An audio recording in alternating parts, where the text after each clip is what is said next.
Film की शुरुआत 1945 से होती है, जहां एक प्लेन में कोई गड़बड़ी हो गई थी, जिस वजह से उसे जापान की एक आइलैंड पर उतारा जा रहा था। ये काम एक सीनियर पायलट कर रहा था, जिसका नाम शिकीशिमा होता है। वो इस वक्त अपनी पूरी टीम के साथ था। आइलैंड पर आने के बाद वो एक सीनियर मैकेनिक के पास आया और उसे प्लेन ठीक करने को कहता है। शिकीशिमा खुद इस आइलैंड पर घूमने के लिए आगे बढ़ा। वो समंदर में अजीब तरह की मछलियाँ देखता है जो मरी हुई थी। घूम फिर कर वो रात को वापस आया। टीम के पास वो जैसे ही पहुंचा, सबको इमरजेंसी अलार्म की आवाज सुनाई देती है, जिस वजह से पूरी टीम घबरा गई, क्योंकि तभी इनके सामने गॉडजिला आ जाता है। वो आगे बढ़ रहा था, उसे देखकर सारे लोग काफी डर जाते हैं। वो भागने लगे, किसी को भी कुछ समझ नहीं आती। मैकेनिक कहता है कि हम इसे अपनी मशीन गन से मार सकते हैं। शिकीशिमा जी, आपको ऐसा करना चाहिए। अब शिकीशिमा गन तो लेता है, पर गॉडजिला के पास आने पर न जाने उसे क्या हुआ। वो मशीन गन से गोलियां ही नहीं चला पाता, इसीलिए सभी सिपाहियों को अपनी छोटी मोटी गन से गोलियां चलानी पड़ती है। ये देख गॉडजिला गुस्से में आ गया, आगे बढ़ने लगा, सबको ही कुचलने लगता है। देखते ही देखते वो सबको चींटियों की तरह मसल कर मार देता है। ये देखकर शिकीशिमा काफी डर गया, जिसके साथ ही वहाँ जोरदार धमाका हुआ। शिकीशिमा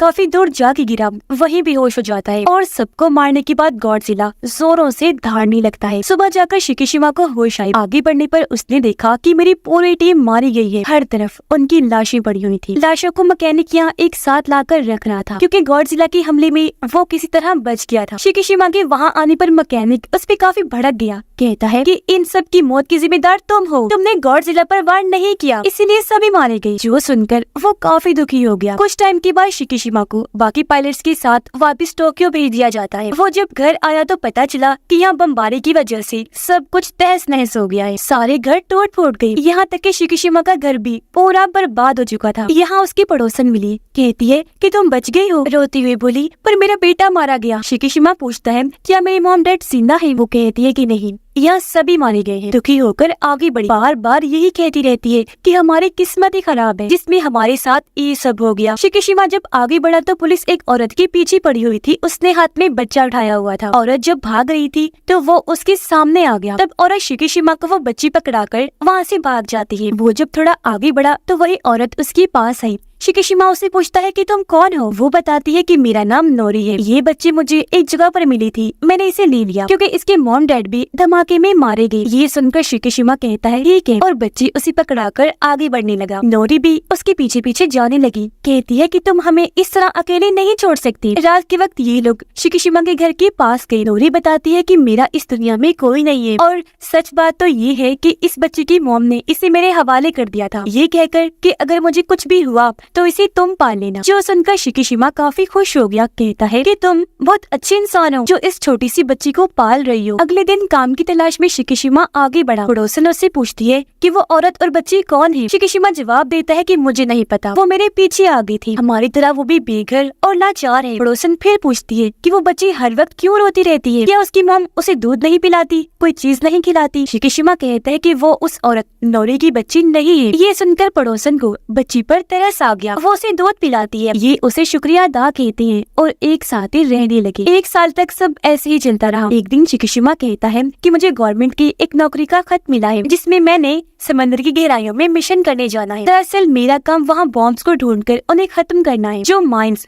खुदाई करके वहाँ लगाए गए हैं। वो दूसरी जंग के दौरान अमेरिका और जापान ने लगवाए थे वहाँ। नोरी कहती है, मगर ये काम काफी खतरनाक लग रहा है। शिकीशिमा कहता है कि हाँ, है तो खतरनाक, लेकिन इसके बदले हमें बहुत सारा पैसा मिलेगा, जिससे हम जिंदगी में आगे बढ़ सकते हैं, बहुत खुश रहेंगे, जो बच्चे के लिए बहुत जरूरी है। नोरी कहती है, मगर मैं तुम्हें मरने नहीं देना चाहती। शिकीशिमा कहता है, पर मुझे कुछ नहीं होगा, क्योंकि गवर्नमेंट हमें काफी अच्छे हथियार और कश्तियाँ दे रही है। पर अगले दिन शिकीशिमा जब काम पर गया तो उससे पता चला कि गवर्नमेंट ने इनके साथ बस झूठ बोला है, क्योंकि इन्हें बस आम से हथियार और कश्तियाँ दी जा रही। यहाँ शिकीशिमा की मुलाकात डॉक्टर से भी हुई, जो इस पूरे मिशन के हेड थे। डॉक्टर उसे भी कश्तियों के बारे में सारी बात समझा देता। डॉक्टर के लोग एक माइन बॉम्ब को ढूंढकर उस पर निशाना लगा रही थी। कई बार शूट करते ही, लेकिन उनका निशाना ठीक नहीं लग रहा था, हमेशा चूक जाता था। मगर जब शिकीशिमा निशाना लगाता है तो वो आसानी से ही माइन बॉम्ब को फोड़ देता है, जो देखकर डॉक्टर काफी खुश हो गया। रात को शिकीशिमा को वही सपना आया, जिसमें गॉडजिला उसके साथियों को कुचलता चलता हुआ आगे बढ़ने लगता है। ये भयानक सपना देखकर शिकिशिमा चौंक कर उठ जाता है। अपने साथियों की मौत पर काफी दुखी होने लगा। नोरी उसे पानी पिलाती है। शिकिशिमा बताता है कि मुझे ऐसे भयानक सपने आते रहते हैं, उम्मीद करता हूँ कि जल्द मैं ये सब भूल जाऊँ। वो काफी दुखी होने लगा। तब नोरी उसे संभालती है। अब एक आइलैंड पर न्यूक्लियर धमाका हुआ जो अमेरिका ने करवाया होता है। फिर ऐसे वक्त गुजरता गया जहाँ शिकिशिमा अपनी टीम के साथ और भी कई सारे बॉम्ब्स को तबाह कर देता है और हंसी खुशी नोरी और बच्ची के साथ रहने लगता है। ये लोग अपना घर भी बना लेते हैं जहाँ शिकिशिमा अपने पूरे टीम को लाया। नोरी सबके लिए खाना बनाती है। सब काफी खुश हुए। उन्होंने तारीफ की। कहती है, भाभी खाना बहुत मजे का बना है। ये सुनकर नोरी कहती है, मैं शिकिशिमा की वाइफ नहीं हूँ। जो सुनकर पूरी टीम काफी चौंक जाती है। तब शिकिशिमा उन्हें बताता है कि धमाके की बात से ही ये मेरे साथ रह रही है क्योंकि इसका मेरी तरह कोई भी नहीं है और ये बच्ची भी हम दोनों की नहीं है। जिस पर टीम कहती है कि आप दोनों को शादी कर लेनी चाहिए। एक दिन नोरी शिकिशिमा को कहती है कि मुझे एक जगह पर नौकरी मिली है, मैं जल्द ही अपने पैरों पर खड़ी हो जाऊंगी और बच्ची को पड़ोसन संभाल लेंगी। मेरी उनसे बात हो गई है। जिस पर शिकिशिमा भी मान जाता है। अब बताया गया कि अमेरिका जगह जगह न्यूक्लियर हमले करवा रहा है, जिसका उल्टा असर ये हुआ कि गॉडजिला और ज्यादा बड़ा, खतरनाक और ताकतवर बन गया है और अब वो जापान की तरफ बढ़ रहा था। अब ये टीम जब आगे बढ़ी तो इन्हें वो शिप बर्बाद हुई नजर आई जो 1945 में गॉडजिला की हमले से बर्बाद हुई थी। ये देखकर टीम काफी चौंक गई। वो सोचते हैं कि ये काम भला कौन सा जानवर कर सकता है जो इतना बड़ा था। तब शिकिशिमा बताता है कि ये गॉडजिला ने किया था क्योंकि वहाँ उसे मरी हुई मछलियाँ नजर आ जाती है। वो बताता है कि जब भी गॉडजिला ऊपर आने वाला होता है तब वो नीचे के जानवरों को मार कर ऊपर भेज देता है। ये चीज मैंने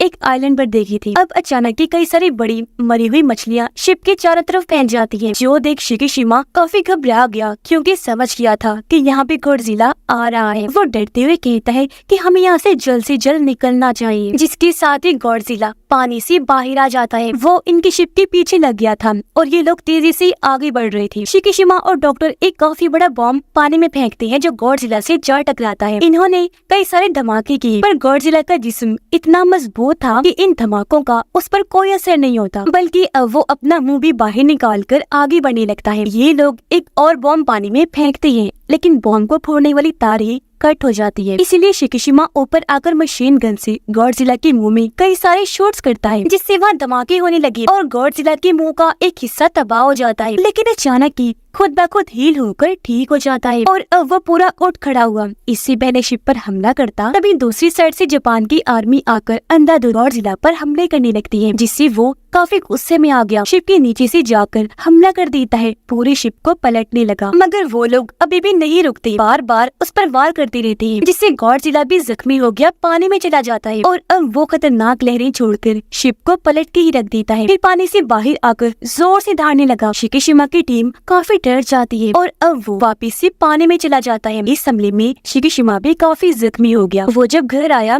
तो नोरी उसे देखकर काफी परेशान हो जाती है। कहने लगी कि तुमने इतने सालों से हमें संभाल रखा है पर आज तक नहीं बताया कि तुम इतने परेशान क्यों रहती हो। शायद तुम मुझे अपनी जिंदगी का हिस्सा नहीं समझती और अगर तुम अपने दुखों को सुनाकर बांट लोगे तो वो तुम्हें कम लगेंगी। तब शिकिशिमा बताता है कि 1945 की मेरी गलती की वजह से सारी टीम मारी गई। मुझे मशीन गन से गॉडजिला को मारना था लेकिन मैं काफी डर गया। हमला मुझसे हुआ ही नहीं जिस वजह से गॉडजिला ने मेरी पूरी टीम को मार दिया। ये सुनकर नोरी उसे संभालती है कि देखो जो किस्मत में लिखा है वो होकर ही रहता है और जिसे जिंदा रहना है वो किसी भी हालत में नहीं मरेगा। शिकिशिमा कहता है मैं हर रोज ये चीजें याद करके मरता हूँ, काश मैं भी उनके साथ उसी आइलैंड पर ही मर जाता। नोरी फिर उसे समझाती है कि देखो अगर आज तुम जिंदा हो तो जरूर तुम्हारी जिंदगी का कोई बड़ा मकसद बाकी। उधर समंदर में गॉडजिला फिर से आ गया जो अब एक शिप की तरफ बढ़ने लगता है। वो टीम भी गॉडजिला पर अंधाधुंध हमले करने लगती है। घर में शिकिशिमा बच्चे के साथ था जहाँ अचानक इमरजेंसी अलार्म बजने लगता है। रेडियो में बताया जा रहा था कि गॉडजिला ने एक शहर पर हमला कर दिया है। जो सुनकर शिकिशिमा को नोरी के लिए काफी फिक्र होने लगी क्योंकि वो भी उसी शहर में ही नौकरी के लिए गई, जबकि उस शहर में गॉडजिला तबाही मचाता हुआ आगे बढ़ने लगता है। इस वक्त नोरी एक ट्रेन में बैठे गॉडजिला को देख रही थी और अब वो उस ट्रेन पर ही हमला करके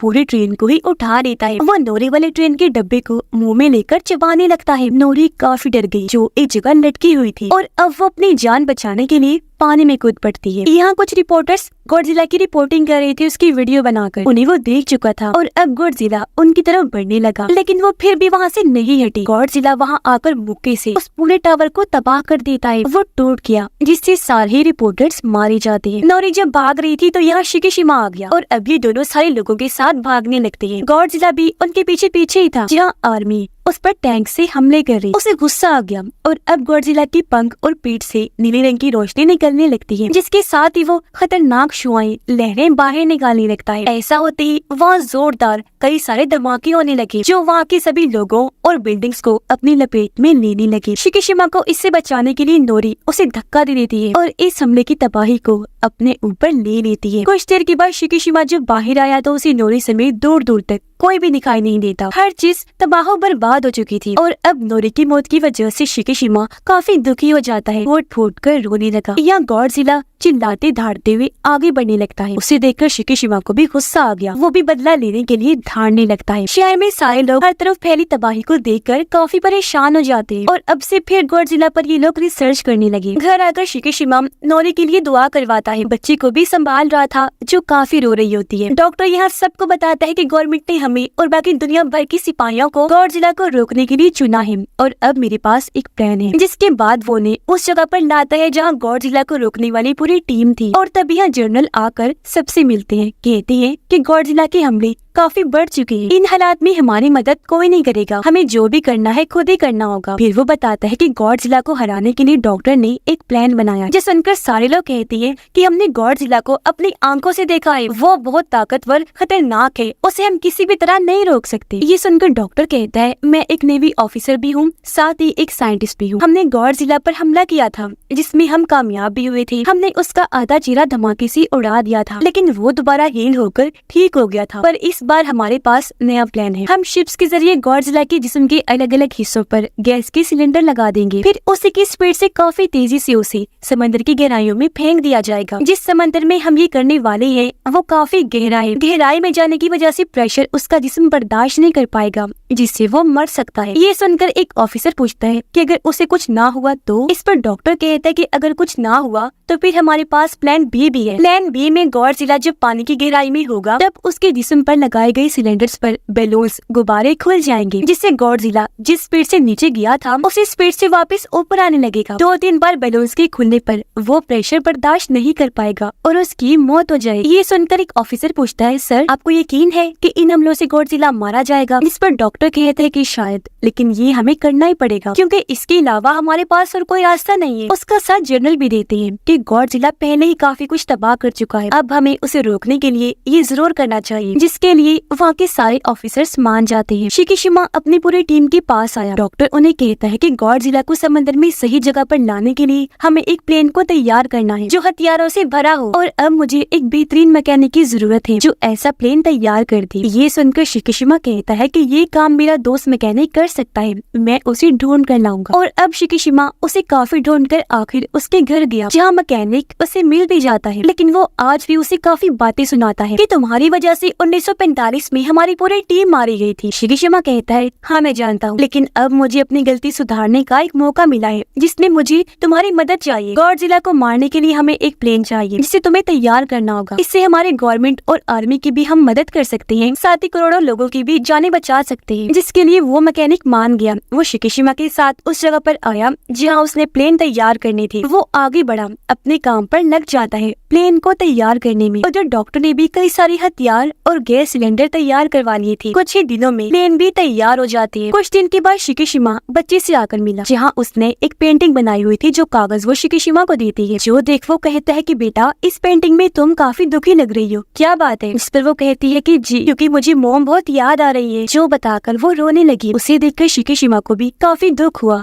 वो बच्ची को संभालता है। फिर जैसे ही रात हुई वो एक खत लिखकर बच्ची के पास रखता है और उसे सुलाकर वहाँ से चला जाता है। वो आकर मैकेनिक से मिला जिसने और भी कई सारे प्लेन्स तैयार कर लिए थे। एक प्लेन में शिकीशिमा बैठ गया। तब मैकेनिक उसे बताता है कि मैंने इसमें भी बॉम्ब, हथियार और गैस सिलेंडर लगा दिया है। तुम्हें बस इस प्लेन को और इसके बटन्स को अच्छे से इस्तेमाल करना होगा। 1945 में गॉडजिला ने कुचलकर तुम्हारे सभी साथियों को मार दिया था, पर आज तुम उसे मारकर अपना बदला जरूर लेना। जिस पर शिकीशिमा कहता है कि हाँ, मैं ऐसा करूंगा जरूर। वो फिर बच्चे की बनाई हुई पेंटिंग देखने लगा जो इन तीनों की ही थी, और यहाँ वो बच्चे के साथ साथ नोरी को भी याद करने लगता है। अगले दिन बच्ची पड़ोसन के पास आकर उसे शिकीशिमा का खत देती है, जो असल में पड़ोसन के लिए ही था। खत के साथ कुछ पैसे थे। खत में लिखा था कि इन पैसों से बच्ची का ख्याल रखना। जो अधिक पड़ोसन समझ गई कि अब शिकीशिमा जिस मिशन पर गया है वहाँ से वापस कभी नहीं आएगा। जबकि उधर सभी शिप्स समंदर में आगे बढ़ने लगती है अपने लोकेशन पर जहाँ इन्हें जाना था। वो पानी में डिवाइसेस की मदद से आवाज पैदा करते हैं गॉडजिला को परेशान करने के लिए। जबकि शिकीशिमा अब अपने प्लेन को लेकर उड़ जाता है। गॉडजिला डिवाइसेस की आवाज से परेशान होकर पानी से निकलकर एक शहर में आ गया था। शिकीशिमा प्लेन को लेकर गॉडजिला के काफी करीब से गुजर जाता है, फिर उसके चारों तरफ घूमकर हमले करने लगता है गॉडजिला को भड़काने के लिए। अब गॉडजिला उसके प्लेन का पीछा करने लगा, इसलिए शिकीशिमा उसे लेकर समंदर में अपनी मेन लोकेशन की तरफ बढ़ने लगा। जब डॉक्टर उन्हें आता हुआ देखकर काफी खुश हो जाता है और वो सभी शिप्स को तैयार होने के लिए कहता है। जबकि शिकीशिमा और गॉडजिला समंदर में लगातार आगे बढ़ रहे थे, और अब जैसे ही शिप्स गॉडजिला के पास आने लगी,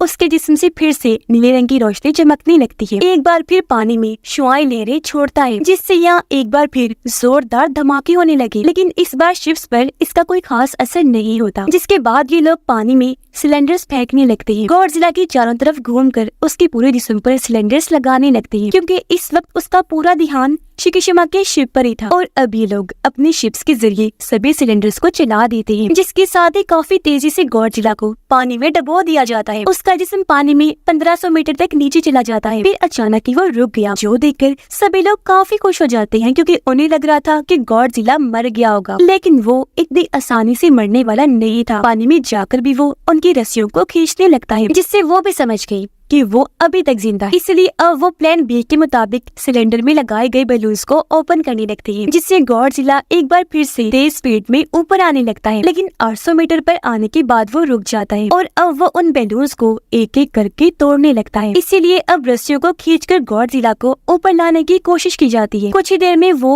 ऊपर आ तो गया, पर उसके जिस्म पर एक भी खरोच नहीं आई होती। वो जोर से धाड़ने लगा, फिर से शुआओं की लहर बनाने की तैयारी करता है। उसका खतरनाक बड़ा सा मुंह देखकर सब लोग काफी डर जाते हैं। अपनी मौत को सभी लोग अपनी आंखों के सामने देख रहे थे। वो हिम्मत अब हार चुके थे। लेकिन अभी भी शिकीशिमा प्लेन में बैठकर आगे बढ़ रहा होता है, जहाँ उसे अपने मरे हुए साथियों के साथ ही नोरी की भी याद आने लगती है, और उसे एक बार फिर बदले का ख्याल आया। इसीलिए अपने प्लेन को लेकर वो गॉडजिला के मुंह में ही घुस जाता है। और अब जैसे प्लेन तबाह हुआ, काफी बड़े धमाके के साथ गॉडजिला का पूरा मुंह ही उठ जाता है। ये देखकर डॉक्टर और सारे लोग शिकीशिमा की मौत पर काफी दुखी हो जाते हैं। पर कुछ ही दूरी पर पैराशूट पर उड़ते हुए उन्हें शिकीशिमा नजर आ जाता है, जो देखकर सभी काफी खुश हो जाते हैं कि थैंक गॉड वो अभी जिंदा है। इस सब के बारे में रेडियो के जरिए मैकेनिक को भी पता चल गया था, जो जानकर वो भी काफी खुश हो जाता है। और उसे याद आया कि हाँ, मैंने शिकीशिमा को बताया था कि इस प्लेन में पैराशूट भी है। उसे इस बात से काफी खुशी हुई कि उसने अपनी जहानत से इस मिशन को कामयाब बना लिया, क्योंकि पैराशूट से उड़ते हुए शिकीशिमा देखता है कि गॉडजिला का बिना मुंह का जिस्म नीली रोशनी छोड़ते हुए